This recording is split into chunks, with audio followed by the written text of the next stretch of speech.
अब हम लोग अब बात करेंगे माइक्रो फाइनेंस यानी सूक्ष्म वित्त के बारे में। ठीक है, ये आखिर होता क्या है। ठीक है, तो जो गांव के लोग हैं, गरीब लोग हैं, महिलाएं हैं, बेरोजगार लोग हैं जिनके पास पैसे नहीं हैं, ठीक है, वही सारे लोग जो पारंपरिक बैंक जो है वहाँ तक नहीं पहुँच पाते। ठीक है, वैसे लोगों को वित्तीय सहायता कैसे प्रदान किया जाए, उन लोगों को कैसे मुख्य धारा में जोड़ा जाए, किस तरह से उन्हें पैसे दे करके आगे प्रोत्साहित किया जाए कि वो व्यापार करे, आर्थिक गतिविधियों में भाग ले, इन सब उद्देश्यों को लेकर के क्या किया जाता है, ऋण प्रदान किया जाता है। ऐसे बैंकों को कहा जाता है भाई सूक्ष्म वित्त। क्या कहा जाता है इसको, माइक्रो फाइनेंस कहा जाता है ना। यानी कमाई वाले लोगों को, महिलाओं को, है ना, इन सभी को क्या कहा जाता है, बिना जमानत लिए क्या दिया जाता है, ऋण दिया जाता है। तब इसे हम क्या कहते हैं, माइक्रो फाइनेंस कहते हैं। क्या कहते हैं, माइक्रो फाइनेंस कहते हैं। ठीक है, अच्छा तो हमने तो सबसे पहले जाना कि माइक्रो फाइनेंस क्या होता है। ठीक है, अब हम लोग क्या करते हैं, इसका उद्देश्य क्या था, है ना, आखिर इसे क्यों बनाया गया, इसके पीछे क्या कारण था, तो हम इसे समझने का प्रयास करते हैं। ठीक है, तो सबसे पहले क्या है, ये गरीबों को रोजगार शुरू करने के लिए ऋण या वित्तीय सहायता देता है। ठीक है, बहुत सारे ऐसे लोग हैं, है ना, जिनके पास काम नहीं है और पैसा भी नहीं है। ठीक है, तो क्या करता है माइक्रो फाइनेंस, उन्हें बहुत आसानी से क्या करता है, ऋण उपलब्ध करा देता है ताकि वो क्या कर पाए, अपना काम शुरू कर पाए, ताकि उनके पास पैसा हो और वो काम शुरू कर पाए। ठीक है, उसके बाद आर्थिक रूप से कमजोर वर्गों को सशक्त बनाना। ऐसे लोग जो समाज में काफ़ी पिछड़े हुए हैं, जिनके पास संसाधनों की काफ़ी कमी है, पैसे नहीं है, उन सभी लोगों को क्या करना, ऋण प्रदान करना, ताकि वो आर्थिक गतिविधि में पार्टिसिपेट करे और अपने जीवन स्तर को क्या कर पाए, बेहतर बना पाए। ठीक है, तीसरा है गरीबी रेखा को कम करना। इसका मुख्य उद्देश्य है कि गरीबों को आत्मनिर्भर बनाना, है ना, अर्थात गरीबी रेखा को कम करना। कैसे करेंगे, अगर गरीबों के पास पैसा नहीं होता, सबसे मुख्य बात ये है। ठीक है, तो सबसे पहले उसको पैसा देते हैं, फिर उसको हम ट्रेनिंग देते हैं कि भाई कि तुम इस पैसे को कैसे इस्तेमाल करो, है ना, इसका ट्रेनिंग भी कराया जाता है इन संस्थाओं के द्वारा, ताकि क्या करे, वो अच्छे से पार्टिसिपेट कर पाए। ये तो अब हम समझ गए। अच्छा तो ये अब कैसे काम करता है, तो हमारे पास कुछ एग्जाम्पल है कि अच्छा ये काम कैसे करता है, तो कुछ हम मॉडल की बात करते हैं। ठीक है, तो जो हमारा नाबार्ड है, जो सबसे बड़ा ग्रामीण बैंक है, इसने क्या किया, SHG बैंक लिंकेज कार्यक्रम शुरू किया। ठीक है, जिससे स्वयं सहायता ग्रुप को बैंकों से डायरेक्ट जोड़ा गया, है ना, और ये क्या करता है, ग्रामीण ऋण उपलब्ध करने का काम करता है।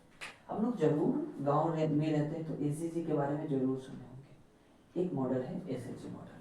ठीक है, इसमें क्या होता है, स्वयं सहायता ग्रुप्स, इसमें 10-15 महिलाओं का क्या होता है, ग्रुप होता है। क्या होता है, 10-15 महिलाओं का क्या होता है, ग्रुप होता है, और इसमें क्या होता है, महिलाओं को क्या दिया जाता है, ऋण प्रदान किया जाता है। क्या किया जाता है, ऋण प्रदान किया जाता है। अब इसका क्या सिस्टम, वो हम आपको समझाने का प्रयास करते हैं कि कैसे काम करते हैं। 10-15 महिलाएं हैं, ये क्या करती हैं कि बचत करती हैं। क्या करती हैं, बचत करती हैं, प्राय 10 रुपए की राशि से शुरू हो जाता है।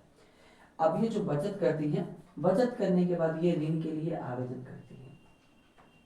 क्या करती हैं, ऋण के लिए करती भाई आवेदन करती हैं, ऋण के लिए आवेदन करती हैं। उसके बाद ऋण की क्या कर देंगे, आवेदन करेंगे, फिर क्या होगा, ऋण का मंजूरी होगा। ऋण का क्या होगा भाई, ऋण की मंजूरी। ठीक है, ऋण की मंजूरी होगी, है ना, ऋण की मंजूरी हो जाती है।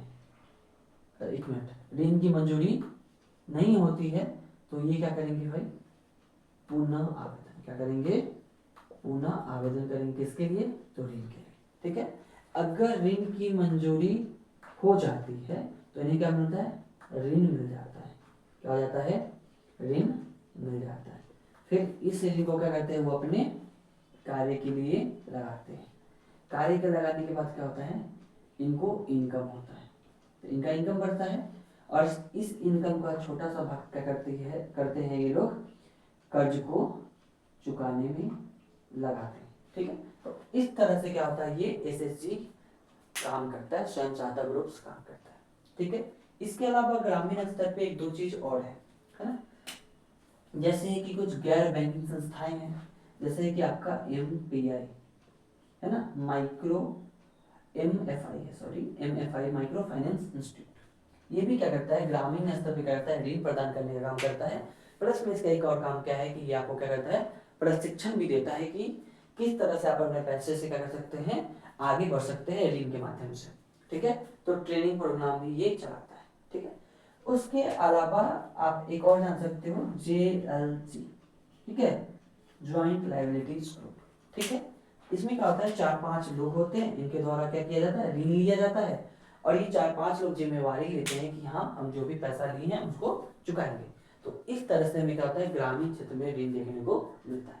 ठीक है, तो अब हमने तो ये समझ लिया कि माइक्रो फाइनेंस क्या है, इसके क्या उदाहरण है, क्या उद्देश्य रहे, क्यों लाया गया था माइक्रो फाइनेंस को। ठीक है, अब है इसका जो लाभ है, क्या है इसका लाभ, क्या है लाभ, क्या है कि जो समाज के जो पिछड़े वर्ग हैं, क्या है, पिछड़े वर्ग हैं, गरीब हैं, इन सभी को क्या प्राप्त होता है, ऋण प्राप्त हो जाता है। तो ये इसका क्या है, लाभ है। उसके बाद है महिला सशक्तिकरण, क्या है, महिला सशक्तिकरण। महिलाओं को इसलिए ऋण प्रदान किया जाता है ताकि महिला भी क्या हो जाए, अपने पैरों पे खड़ा हो जाए और अपने क्या करे, अपने आप को समाज में जोड़े। तो इससे क्या होगा भाई, महिला सशक्तिकरण, वुमेन एम्पावरमेंट। ठीक है, सशक्तिकरण पूरा नहीं लिखे हैं, महिला सशक्तिकरण। फिर उसके बाद स्वरोजगार, क्या है, स्वरोजगार। लोग काम की तलाश में इधर उधर न भटक करके अपना ही रोजगार चलाना शुरू कर देते हैं, ये इसका क्या हो जाता है, लाभ हो जाता है। ठीक है, फिर इससे हमारा ग्रामीण विकास होता है, क्या होता है, ग्रामीण विकास।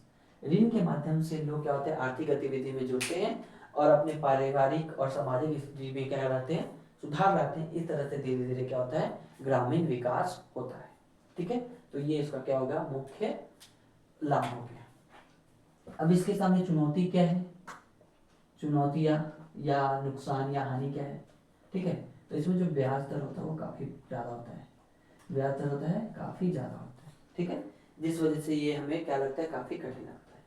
फिर उसके बाद है ऋण का दुरुपयोग, है ना, हम लोग ऋण मांगते हैं कि हाँ सर हमको ऋण दे दीजिए, हम ये काम करेंगे, और पता चलता है उसको खाने पीने में ही वो इस्तेमाल कर जाते हैं, तो ऋण का क्या हो जाता है, दुरुपयोग हो जाता है।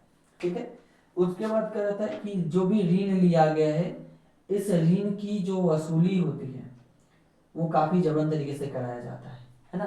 मान लीजिए कि आपका तबीयत काफी खराब है, फाइनेंशियल क्राइसिस आ चुका है फैमिली में, फिर भी आपको उसमें पैसा देना पड़ेगा। अगर आपका उस दिन इंस्टॉलमेंट है तो इसमें आप कुछ भी नहीं कर सकते हैं। ठीक है, उसके बाद होता है कभी कभी ऋण की वसूली कठिन हो जाती है, कुछ लोग ऋण ले लेंगे और जल्दी वापस नहीं करेंगे। तो ये है हमारा पूरी तरह से माइक्रो फाइनेंस से जुड़ा हुआ टॉपिक। उम्मीद है कि इनके जितने भी पक्ष होंगे अच्छी तरह से आपको समझ में आए होंगे। ओके, धन्यवाद।